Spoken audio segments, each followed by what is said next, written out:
こんにちは、めぐりです。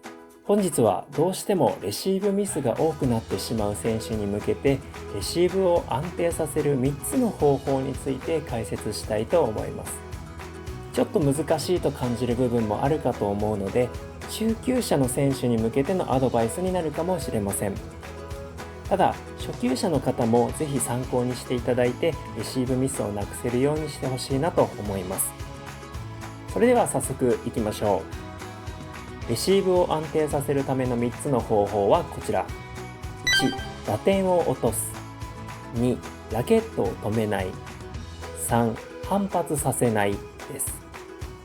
今回のポイントは、レシーブエースを取るような強烈なレシーブは想定せずに、あくまでミスなく安定して返球するということに焦点を当てています。まず1つ目から説明をしていきましょう。1つ目は打点を落とすということです。今回は横下回転サービスを出された時を想定してレシーブをしてみます。サービスというのは1球目攻撃とも言われるように、とても複雑な回転がかかっていることがあります。その回転に対して打点を速くしてしまうと、もろに回転の影響を受けてしまうことがあります。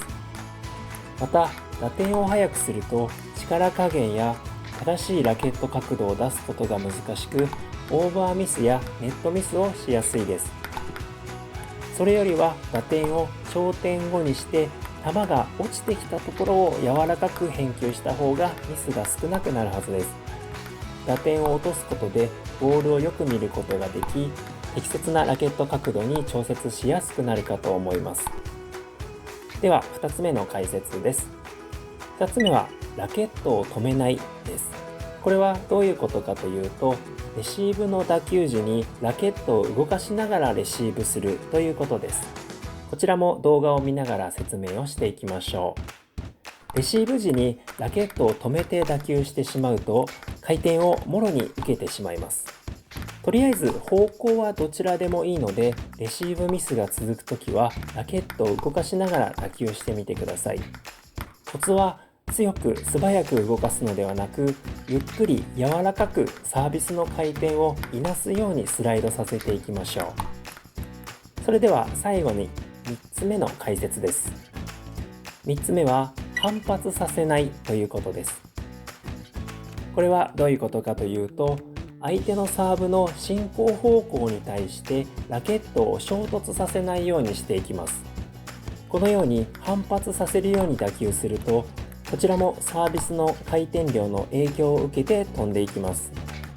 このレシーブは速い球で鋭いレシーブはできるかもしれませんが、その分ミスが出やすく安定しないです。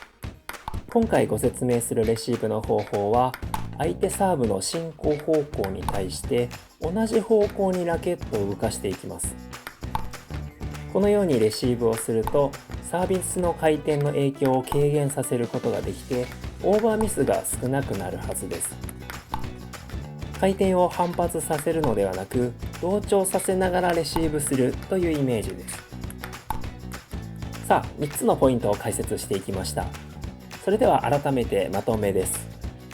レシーブを安定させるための3つの方法は、1、打点を落とす。2、ラケットを止めない。3、反発させないです。これを意識してレシーブができるようになれば、柔らかいボールタッチで返球できるようになるはずです。もちろんレシーブした後の4球目に備えることも忘れないでくださいね。それではご視聴ありがとうございました。チャンネル登録、いいねボタンもよろしくお願いいたします。